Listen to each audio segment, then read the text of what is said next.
দর্শক আমন্ত্রণ প্রবাসে বাংলাদেশে, সঙ্গে আছে আমি ছোয়া খন্দকার। দূরে থাকা মানে মা মাটিকে ভুলে থাকা নয়, বরং হাজার মাইলের দূরত্ব কখনো কখনো ভালোবাসা বাড়ায় কয়েক গুণ। ভিনদেশে থাকলেও সবসময় দেশের প্রতি গভীর টান সবসময় অনুভূত হয় প্রবাসীদের। জীবনের প্রয়োজনে বিদেশ বিভুঁইয়ে থাকা সেই 1.5 কোটি সন্তানের গর্বিত ঠিকানার নাম বাংলাদেশ।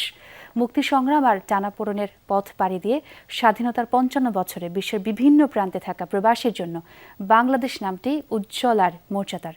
আরও জানাচ্ছেন সহকর্মী তানজিম শাফিন।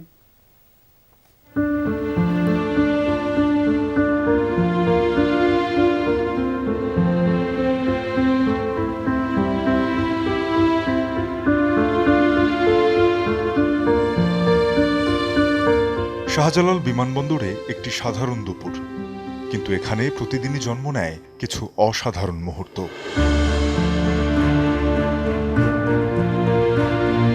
বিশ্বের বুকে প্রতিটি নাগরিক যেন একখণ্ড বাংলাদেশ, যাদের পূর্ণতা আসে দেশের মাটিতেই। তবু 1.5 কোটি নাগরিক লড়ে যান বিদেশে। এটা আমার মাতৃভূমি, এটা অবশ্যই এটা অনেক মিস করা হইব, এটা অনেক মিস করি সবসময়। বাংলাদেশের খাবার পাইলে মনে কয় মায়ের হাতের রান্না যদি খাইতে পারতাম আর একটু ভালো লাগতো। মাতৃভূমি কি ছাড়া যায়? অবশ্যই না। হয়তো টাকার জন্য আমরা থাকি, কিন্তু আমার মনটা বাংলাদেশে রয়ে যায়।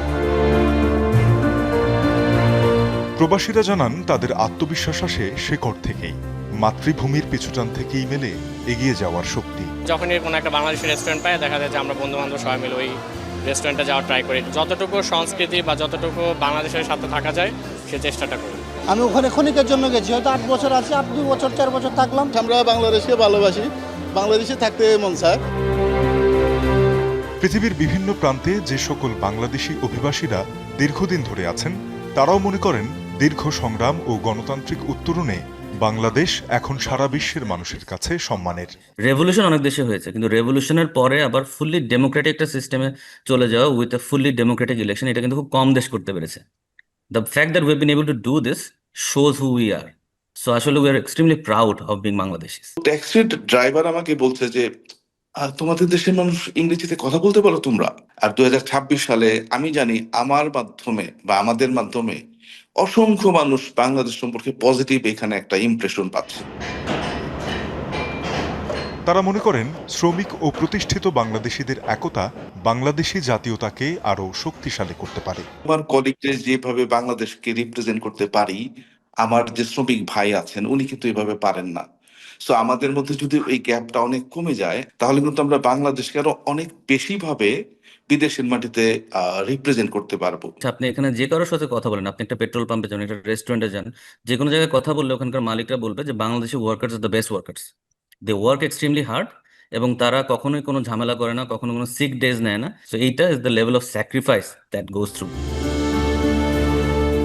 দেশের অগ্রযাত্রায় প্রবাসী এই সৈনিকদের চাওয়া ধারাবাহিক আর্থসামাজিক উন্নয়নের পাশাপাশি সমুন্নত থাকবে স্বাধীনতার মূল্যবোধ।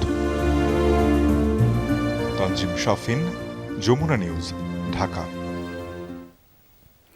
বাধা ছাড়াই হরমুজ প্রণালীতে বাংলাদেশের জাহাজ চলাচলের অনুমতি দিল ইরান, এমন ঘোষণা দিয়েছেন দেশটির পররাষ্ট্রমন্ত্রী আব্বাস আরাকচি। বাংলাদেশ ছাড়াও চীন, রাশিয়া, ভারত, পাকিস্তান ও ইরাক পাবে এই সুযোগ। ইরানি পররাষ্ট্রমন্ত্রী বলেন, শুধুমাত্র বন্ধুপ্রতিম দেশগুলোকেই এই সুযোগ দেওয়া হচ্ছে। এদিকে হরমুজ নিয়ে ইরানের আচরণকে অর্থনৈতিক সন্ত্রাসবাদ বলে মন্তব্য করেছে আরব আমিরাত ভিত্তিক জ্বালানি প্রতিষ্ঠান অ্যাডনক। ইরানের ওপর ইসরায়েল যুক্তরাষ্ট্রের হামলার পর থেকেই আলোচনার তুঙ্গে হরমুজ প্রণালী। বিশ্বের মোট জ্বালানি তেলের 20% পরিবহন হয় কৌশলগত গুরুত্বপূর্ণ এই সামুদ্রিক পথ দিয়ে।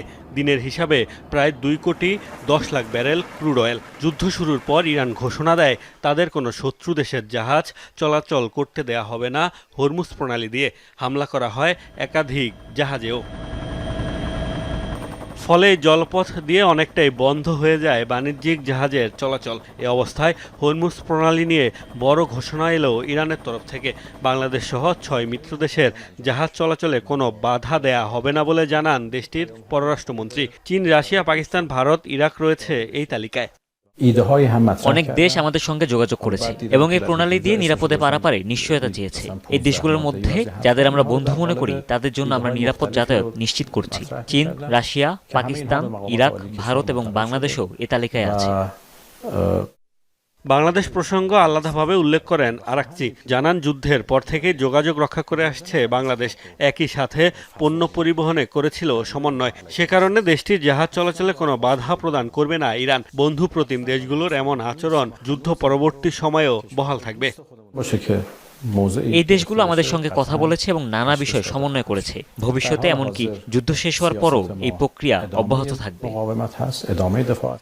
এদিকে হরমুজ প্রণালী দিয়ে ইরানের অবস্থানের কঠোর সমালোচনা করেছে আরব আমিরাত ভিত্তিক জ্বালানি প্রতিষ্ঠান অ্যাডনক। এর প্রধান নির্বাহী অভিযোগ জানিয়ে বলেন, তেহরানের কর্মকাণ্ড অর্থনৈতিক সন্ত্রাসবাদের শামিল। মোস্তফা মাহমুদ, যমুনা নিউজ।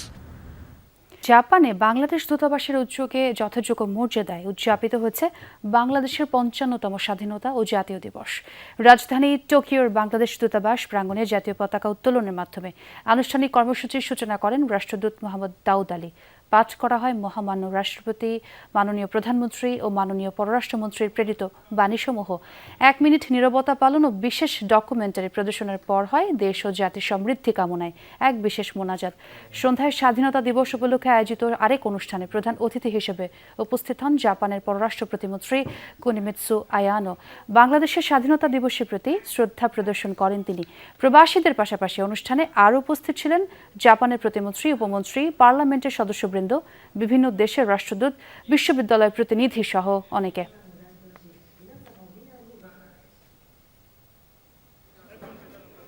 দক্ষিণ আফ্রিকায় প্রবাসীদের উদ্যোগে ঈদ মিলন মেলা ও পিঠা উৎসবের আয়োজন করা হয়েছে। সামাজিক সংগঠন মুন্সিগঞ্জ বিক্রমপুর অ্যাসোসিয়েশনের উদ্যোগে এই আয়োজন করা হয়। সংগঠনের ৫ম প্রতিষ্ঠা বার্ষিকী উপলক্ষে জোহানেসবার্গের ইউজেক হকি ক্লাবে হয় অনুষ্ঠান। দক্ষিণ আফ্রিকা থেকে সহকর্মী নুরুল আলমের প্রতিবেদনে থাকছে বিস্তারিত। ভোরে আবহাওয়া উপেক্ষা করে এভাবেই সকাল থেকে পরিবার পরিজন নিয়ে ইউজে হকি ক্লাবে জড়ো হতে থাকেন প্রবাসী বাংলাদেশিরা। উদ্দেশ্য প্রবাসী একসঙ্গে ঈদের আনন্দ ভাগাভাগি করা। আয়োজনে ছিল শিশু কিশোরদের দৌড় প্রতিযোগিতা, নারীদের বালিশ বদল আর মিউজিক্যাল চেয়ার খেলা। এসব আয়োজনে দারুণ উৎসাহ উচ্ছ্বাসে মেতে ওঠেন সবাই। অনুষ্ঠানের সবচেয়ে বড় আকর্ষণ ছিল দেশীয় পিঠাপুলির মেলা। ঐতিহ্যবাহী বিবিখানা, পাটিসাপটা, বাপা পিঠা আর তালের পিঠা উপভোগ করেন অতিথিরা। প্রবাসে এমন আয়োজন পেয়ে খুশি সহস্রাধিক মানুষ। তাদের আশা প্রতি বছরই যেন এমন আয়োজন হয়। সব বাঙালিরা যখন একত্রিত হই তখন আর মনে হয় না প্রবাসী পরিবার পরিজন একা একা থাকি, যখন এরকম অনুষ্ঠান হয় সবাই একসাথে থাকি, অনেক ভালো লাগে। এবার নিয়ে পঞ্চমবার আমরা এই প্রোগ্রামটা করলাম, ঈদ পুনর্মিলনী। আশা করি আলহামদুলিল্লাহ সবাইকে নিয়ে আনন্দ উৎসবটা যেভাবে করতে চেয়েছিলাম সেটা আমরা সফল হয়েছি। প্রায় 30 পদের উপর আমাদের পিঠার আয়োজন ছিল। আমরা খুব সফলভাবে অনুষ্ঠানটা সম্পন্ন করেছি। ধন্যবাদ সকলকে আমাদের অনুষ্ঠানে এসে অনুষ্ঠানকে সাফল্যমণ্ডিত করার জন্য। পাশাপাশি ছিল সংক্ষিপ্ত আলোচনা সভাও। এতে সভাপতিত্ব করেন সংগঠনের সভাপতি সাইব রহমান। মুজিবুল হক লিটনের সঞ্চালনায় প্রধান অতিথি হিসেবে বক্তব্য দেন রাষ্ট্রদূত শাহ আমের শফি। এছাড়াও উপস্থিত ছিলেন মুক্তিযোদ্ধা মেরাজ মিয়া, কমিউনিটি নেতা মুমিনুল হক, বিএনপি নেতা জহিরুল আলম তরুণ সহ অনেকে। আয়োজকরা জানান, সামনে আরও বড় পরিসরে এই আয়োজন চালিয়ে যাওয়ার পরিকল্পনা রয়েছে। নুরুল আলম, যমুনা নিউজ, জোহানেসবার্গ, দক্ষিণ আফ্রিকা। সৌদি আরবের রাজধানী রিয়াদে যথাযোগ্য মর্যাদায় উদযাপিত হচ্ছে মহান স্বাধীনতা জাতীয় দিবস। বাংলাদেশ দূতাবাসে জাতীয় সঙ্গীতের সঙ্গে জাতীয় পতাকা উত্তোলনের মধ্য দিয়ে দিনের কর্মসূচির সূচনা করেন রাষ্ট্রদূত মোহাম্মদ দেলওয়ার হোসেন।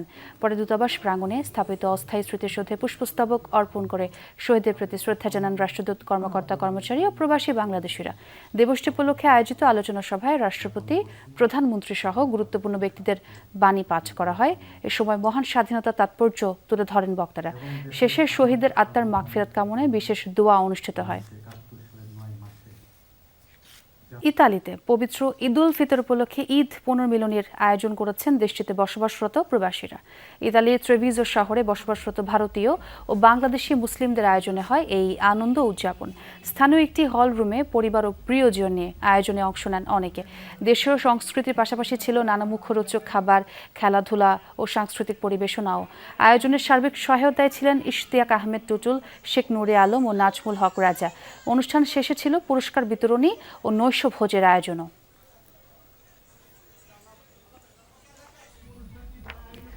বাংলাদেশের টেকসই স্থিতিশীলতা ও প্রবৃদ্ধি অর্জনের প্রচেষ্টায় সহায়তা দিতে প্রস্তুত IMF। সংস্থাটির এশিয়া ও প্যাসিফিক অঞ্চলের পরিচালক কৃষ্ণা শ্রীনিবাস আজ এক বিবৃতিতে এই কথা জানান। বলেন, প্রধানমন্ত্রী তারেক রহমান সহ নীতি নির্ধারকদের সাথে বৈঠকে কর্মসংস্থানমুখী প্রবৃদ্ধির জন্য উচ্চাভিলাষী সংস্কারের উপর জোর দেওয়া হয়েছে।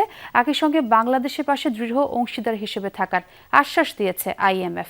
জানান, আগামী এপ্রিল মাসে অনুষ্ঠিতব্য IMF বিশ্ব ব্যাংক স্প্রিং মিটিংয়ে বাংলাদেশের কর্তৃপক্ষের সঙ্গে আলোচনা অব্যাহত থাকবে, যাতে ফান্ড সমর্থিত কর্মসূচি এগিয়ে নেওয়ার সর্বোত্তম পথ নির্ধারণ করা যায়।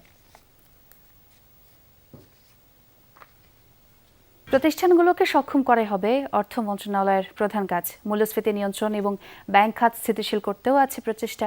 একই সঙ্গে অভ্যন্তরীণ আয় বৃদ্ধি এবং কর্মসংস্থান নিশ্চিতেও থাকবে বিশেষ নজর। পুঁজিবাজার চাঙা করার দিকটিও আছে সরকারের অগ্রাধিকার তালিকায়। বিশ্লেষকরা বলছেন, বাজেট তৈরির কাজ এখনই শুরু করা প্রয়োজন। আর্থিক খাতের শৃঙ্খলা না ফেরানো গেলে সংকট আরও তীব্র হবে। নানাবিধ চাপে অস্বস্তিতে আছে সাধারণ মানুষ। দীর্ঘ সময় ধরে আয়ের তুলনায় বেশি হচ্ছে ব্যয়। খাদ্যপণ্য কিংবা সেবা সব ক্ষেত্রেই অসহনীয় ব্যয়ের চাপ। দায়িত্ব নিয়েছে নতুন সরকার। আর্থিক খাত ব্যবস্থাপনায় কর্মপরিকল্পনা গ্রহণ করেছে অর্থ মন্ত্রণালয়। সংকটে থাকা আর্থিক খাত টেনে তুলতে কয়েকটি ক্ষেত্রে দেয়া হচ্ছে অগ্রাধিকার। আর্থিক খাতের প্রতিষ্ঠানগুলোকে শক্তিশালী করতে চায় অর্থ বিভাগ। একই সঙ্গে মূল্যস্ফীতি নিয়ন্ত্রণেও রয়েছে সরকারের অগ্রাধিকার। শুরু করা হয়েছে ফ্যামিলি কার্ড বিতরণ। পুঁজিবাজার সক্রিয় করতেও নির্দেশ দিয়েছেন অর্থমন্ত্রী। বিগত সময়ের মধ্যে কিন্তু আপনার অর্থনৈতিক যতগুলো প্রতিষ্ঠান ছিল, সব প্রতিষ্ঠানগুলোই কিন্তু অনেকটাই ভঙ্গুর দশায় চলে গেছে। কাজে এই প্রতিষ্ঠানগুলোকে সুশাসন ফিরিয়ে আনা, এগুলোকে চালু করা এবং এগুলো যাতে তাদের যথাযথ দায়িত্ব পালন করতে পারে, এগুলো ফিরিয়ে আনা, এটা একটা বড় সমস্যা। ব্যাংক খাতকে শক্তিশালী করতে শুরু থেকে কাজ শুরু করতে চায় সরকার। বিলুপ্ত হবে আর্থিক প্রতিষ্ঠান বিভাগ বা FID। বাড়বে বাংলাদেশ ব্যাংকের ক্ষমতা। অভ্যন্তরীণ আয় বৃদ্ধি করার বিকল্প নেই। পরিকল্পনা করলে কর জিডিপির অনুপাত দ্বিগুণ করা সম্ভব। বাজেটে অগ্রাধিকার খাতগুলো নিরূপণ করা হচ্ছে। গুরুত্ব পাচ্ছে অর্থায়নের দিক। সেন্ট্রাল ব্যাংকে একটা ইন্ডিপেন্ডেন্স দেওয়ার ব্যাপারে সরকারও দেখলাম, যতটুকু দেখলাম তার এটি আসলে খুবই জরুরি। ট্যাক্স জিডিপি রেশিও এখন যা আছে সেটা ডাবল করার কোনো বিকল্প নাই। যদি মনে করে যে 5 বছরের মধ্যে ওনাদের টার্গেটই হবে এটাকে অন্তত ডাবল করা, অর্থাৎ 7.5% বা 7% আছে, এটাকে 15% নিয়ে যায়, এর কোনো বিকল্প নাই। ব্যবসা সহজীকরণ, ওয়ান স্টপ সার্ভিস চালু, প্রাতিষ্ঠানিক সক্ষমতা কিভাবে বৃদ্ধি করা যায় তা খতিয়ে দেখার কাজ শুরু হয়েছে। উৎপাদন বৃদ্ধির ক্ষেত্রে অন্তরায় হয় এমন সব বিষয় নিয়ে করা হবে পর্যালোচনা। যারা আপনার 9%-এর লোন নিয়েছে তারা আবার 16%-এর ঋণ ফেরত দিতে হয়েছে, 15%-এর ঋণ ফেরত দিতে হয়েছে। এখন সেটা কমে এসছে, ইয়েস, বাট এই যে গ্যাপটা, এই গ্যাপটা কেন হয়েছে? আপনার সুশাসনের অভাবের জন্য। মানুষ টাকা লুটপাট করে অর্থ পাচার করে নিয়ে চলে গেছে, তো সেটা দায়ভার আমি কেন নেব? বিশাল ঋণ দায় কিভাবে মেটানো যাবে তা নিয়েও সরকারে আছে দুশ্চিন্তা। নতুন সরকারের পরিকল্পনা বাস্তবায়নে কাজ শুরু করেছে অর্থ বিভাগ। রিমন রহমান, যমুনা নিউজ, ঢাকা। প্রথমবারের মতো মাঠে গড়াতে যাচ্ছে ইউরোপিয়ান T20 লিগ EU-T20। বেলজিয়ামের মাটিতে অনুষ্ঠিত হতে যাওয়া এই টুর্নামেন্টে দেখা যাবে সাকিব আল হাসানকে। গত 24 মার্চ ব্রাসেলসে হয়েছে টুর্নামেন্টের প্রথম মৌসুমের ড্রাফট। তার আগেই সরাসরি চুক্তিতে সাকিবকে দলে ভিড়িয়েছে রয়্যালস ব্রাসেলস। সাকিব ছাড়াও এই দলে খেলবেন Alex Hales, Jason Roy, Rilee রুশোর মতো ক্রিকেটাররা। এছাড়া ভিন্ন ভিন্ন দলের হয়ে এই টুর্নামেন্টে খেলবেন James Vince, Andre Russell, Martin Guptill, Faf du Plessis, Wanindu Hasaranga, Shoaib মালিকের মতো ক্রিকেটাররা। সাকিবের দলের হেড কোচ মার্ক বাউচার। এছাড়া ভিন্ন ভিন্ন দলের কোচের দায়িত্বে হার্শেল গিভস, Shivnarine, Chanderpaul, Jonathan Trott. টুর্নামেন্টের ব্র্যান্ড অ্যাম্বাসেডর ওয়েইন মর্গান। আগামী 6 জুন পর্দা উঠবে এই টুর্নামেন্টের। 14 জুন হবে এবারের আসরের ফাইনাল। বেলজিয়ামের ব্রাসেলসে হবে আসরের সবগুলো ম্যাচ। এএফসি অনূর্ধ্ব 20 নারী এশিয়ান কাপের খবর এবার। থাইল্যান্ডে বুনিয়াচিন্তা স্টেডিয়ামে চতুর্থ দিনের অনুশীলন শেষ করেছে বাংলাদেশ অনূর্ধ্ব 20 নারী ফুটবল দল। টুর্নামেন্ট শুরুর আগে নিজেদের শক্তি ও দুর্বলতা পরখ করতে কাল জর্ডানের মুখোমুখি হবে বাংলাদেশ। ব্যাংককে সকাল 9টা থেকে 10:30 পর্যন্ত চলে বাংলাদেশের চতুর্থ দিনের অনুশীলন। গতকাল ভারতের বিপক্ষে রুদ্ধদ্বার প্রস্তুতি ম্যাচের পর অনুশীলনে স্কোয়াডকে 2 ভাগে ভাগ করেন কোচ। ভারতের বিপক্ষে ম্যাচে যারা দীর্ঘ সময় খেলেছেন তাদের জন্য ছিল রিকভারি সেশন, অন্যদিকে বাকি খেলোয়াড়রা অংশ নেন টেকনিক্যাল ও ট্যাকটিক্যাল ড্রিল সহ পূর্ণাঙ্গ অনুশীলনে। এরপর 29 মার্চ থেকে এএফসির অফিসিয়াল প্রোটোকল মেনে মূল টুর্নামেন্টের প্রস্তুতি শুরু করবে বাংলাদেশ অনূর্ধ্ব 20 দল। কালকে আমরা ইন্ডিয়ার সাথে ম্যাচ খেলছি, আজকে আমরা রিকভারি করছি। কোচ আমাদের কালকের ভুল নিয়ে কাজ করছে। সামনে আমাদের একটা ম্যাচ আছে, আমরা এই ভুলগুলো শুধরাই ভালো কিছু করব। দর্শক, এই ছিল প্রবাসে বাংলাদেশে। এতক্ষণ যারা সঙ্গে ছিলেন সবাইকে ধন্যবাদ।